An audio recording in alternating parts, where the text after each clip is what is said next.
Picture this. You crack open a cold can of soda, hear that satisfying hiss, and take that first refreshing sip.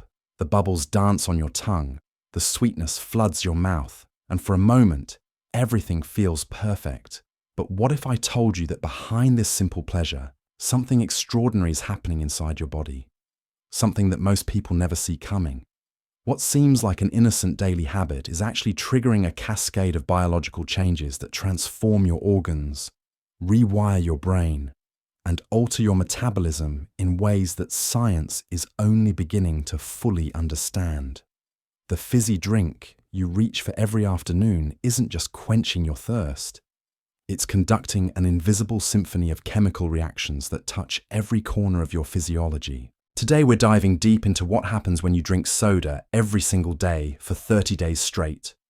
Not the obvious stuff you already know, but the hidden mechanisms, the surprising adaptations, and the remarkable ways your body responds to this sugary challenge. From the moment that liquid hits your taste buds to the long-term changes that unfold week after week, we're about to explore a journey that might change how you see that next can forever. This isn't about fear-mongering or telling you what to drink. This is about understanding the incredible science behind how your body handles one of the world's most popular beverages. Because once you see what's really happening beneath the surface, you'll never look at soda the same way again. The very first sip sets everything in motion. That burst of sweetness isn't just hitting your taste buds randomly. It's overwhelming them with an intensity that nature never intended your mouth to experience. Your brain receives signals that scream pleasure and reward, lighting up the same pathways that respond to other intensely gratifying experiences. Meanwhile, your digestive system springs into action before you've even swallowed. Saliva production increases, your stomach begins preparing for what it thinks will be nourishment, and hormones start shifting in anticipation. But here's where things get interesting. That liquid contains more sugar than your ancestors would have encountered in weeks of foraging, all delivered in a concentrated blast that your body must somehow process. Within minutes, your bloodstream becomes a highway for glucose and fructose molecules. Your pancreas detects this incoming wave and immediately releases insulin, the hormone responsible for ushering sugar into your cells. But there's a problem. This isn't the slow, steady release of energy your body evolved to handle. It's a flood, and your organs must scramble to deal with the overflow. What your taste buds interpreted as refreshment, your liver experiences as an emergency. It begins working overtime, converting excess fructose into fat molecules, a process that happens so quickly it can overwhelm the organ's normal functions. This isn't speculation. It's measurable, observable science happening inside you right now. The carbonation creates its own illusion. Those bubbles make you feel like you're hydrating, like you're giving your body what it needs. But the reality is more complex. The high sugar content actually triggers mechanisms that leave you more dehydrated than when you started. Your kidneys begin working harder to process the excess, and your body starts craving more liquid. It's a biological trick that keeps you reaching for another sip. By the 20-minute mark, your blood sugar has spiked to levels that would have been unimaginable for most of human history. Your energy feels elevated, your mood might brighten, and you experience what many describe as a sugar rush. But this isn't sustainable energy, it's borrowed time, and your body knows it. Your brain is experiencing something remarkable during this phase. The combination of sugar and caffeine triggers dopamine release in regions associated with pleasure and reward. This is the same neurotransmitter involved in activities that humans find naturally rewarding. Your brain begins forming associations, linking the taste, the ritual, and the sensation with feelings of satisfaction and relief. But dopamine is tricky. The more frequently you trigger these pathways, the more stimulation you need to achieve the same response. Your brain starts building tolerance, not just to the caffeine, but to the entire experience. What once felt intensely rewarding begins to feel normal, necessary even. Around the 1 hour mark, the inevitable crash begins. Your blood sugar plummets as your body works to restore balance. The energy you borrowed earlier is now being collected with interest. Fatigue sets in, concentration wavers, and irritability often follows. Your body is essentially experiencing withdrawal from the sugar high it just processed. This is when many people instinctively reach for another source of quick energy.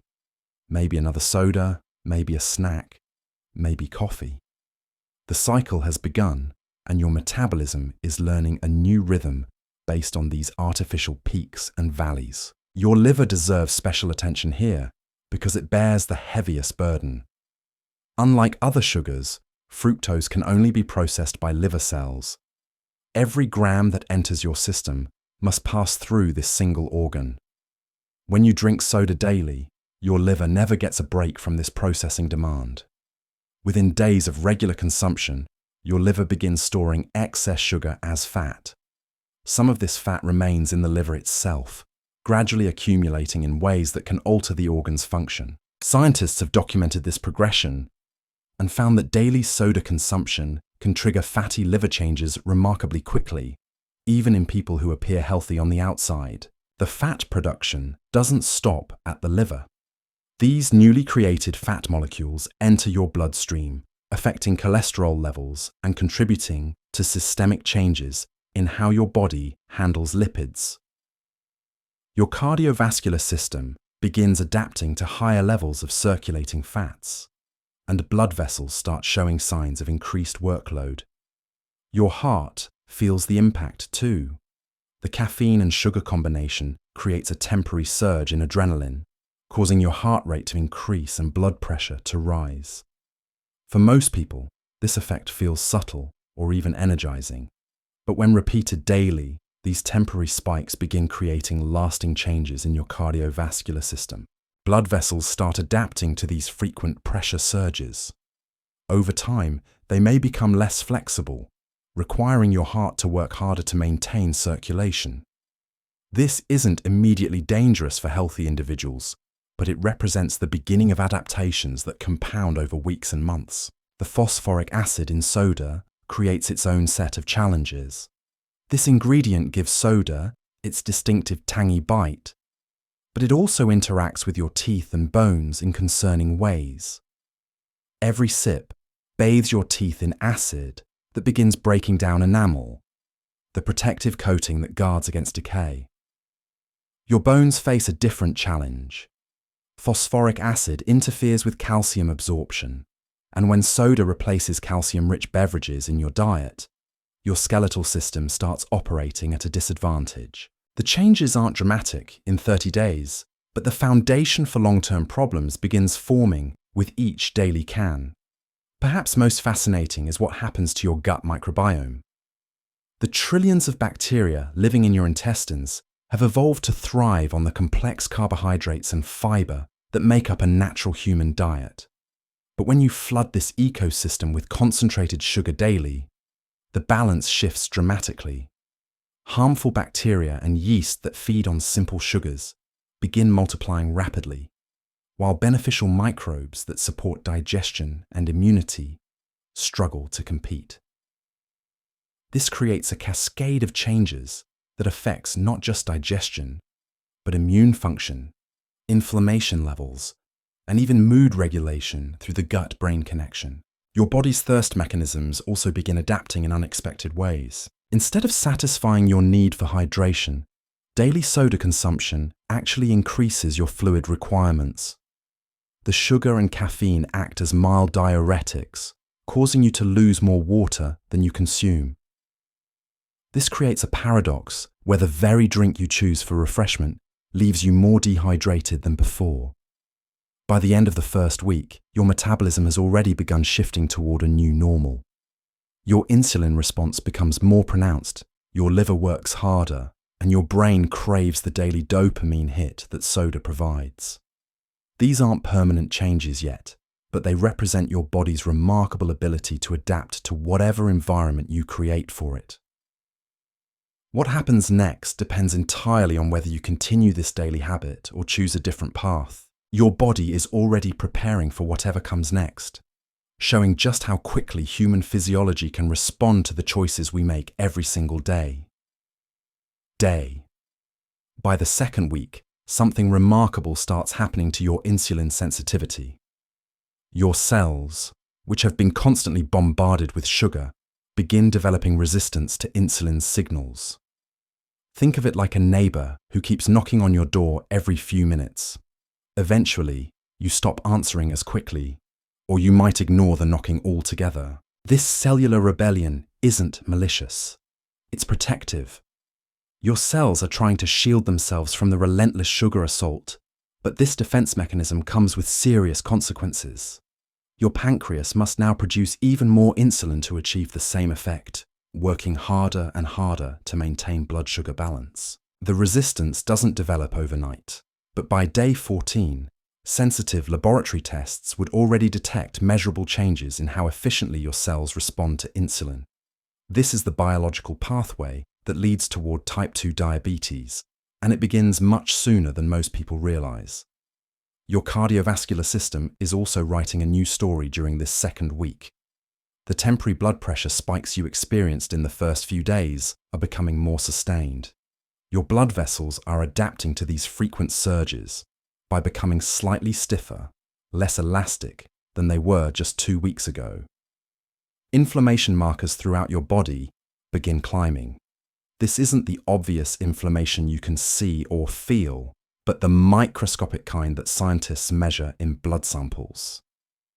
Chronic inflammation is like a slow-burning fire inside your arteries, contributing to the development of atherosclerosis and increasing your risk for heart disease over time. Meanwhile, your brain has become quite comfortable with its new chemical routine.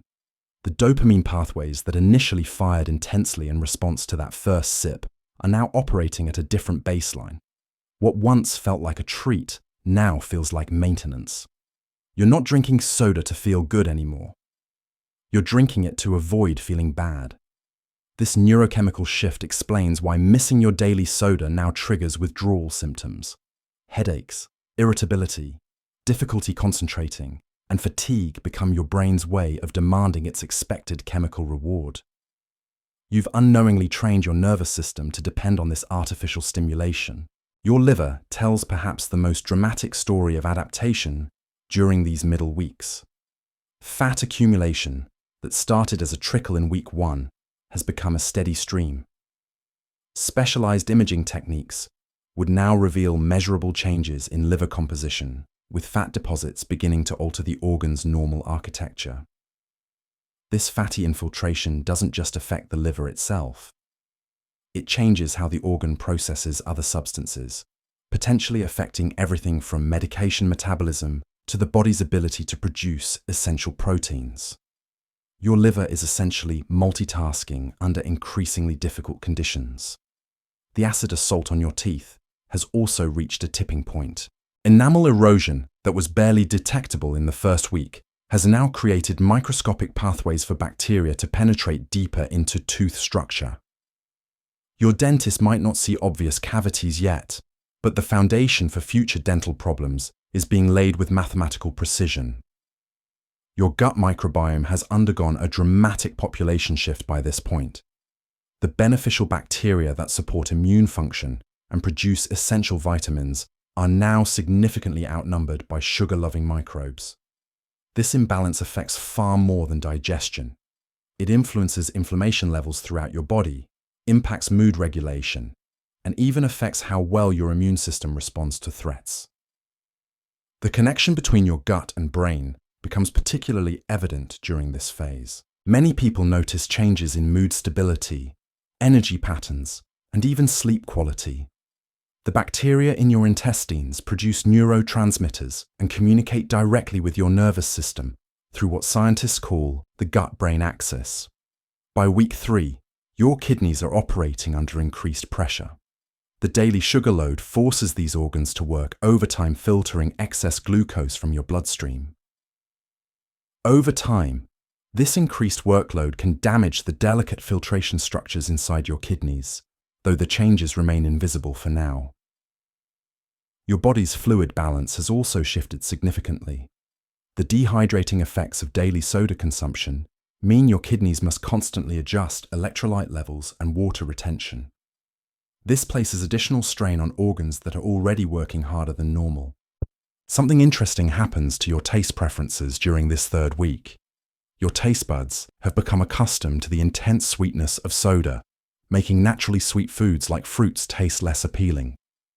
You're essentially recalibrating your sweetness detection system, requiring more intense flavors to register the same level of satisfaction. This taste adaptation extends beyond sweetness. The artificial flavors in soda can make natural foods seem bland or unsatisfying by comparison. Your palate is being trained to prefer processed flavors over the subtle complexity of whole foods. After 30 days, your body has become a different biological machine than it was a month ago. From your brain's rewired reward pathways to your liver's fat accumulation, from your gut's altered bacterial landscape to your cardiovascular system's increased strain, every major organ system has adapted to this daily chemical challenge. The remarkable truth is that your body accomplished all of this adaptation while you simply enjoyed a refreshing drink each day. Understanding these hidden transformations isn't about judgment, it's about awareness. Armed with this knowledge, every future sip becomes a conscious choice rather than an unconscious habit. Your body's incredible ability to adapt works both ways, meaning positive changes can begin just as quickly when you choose a different path.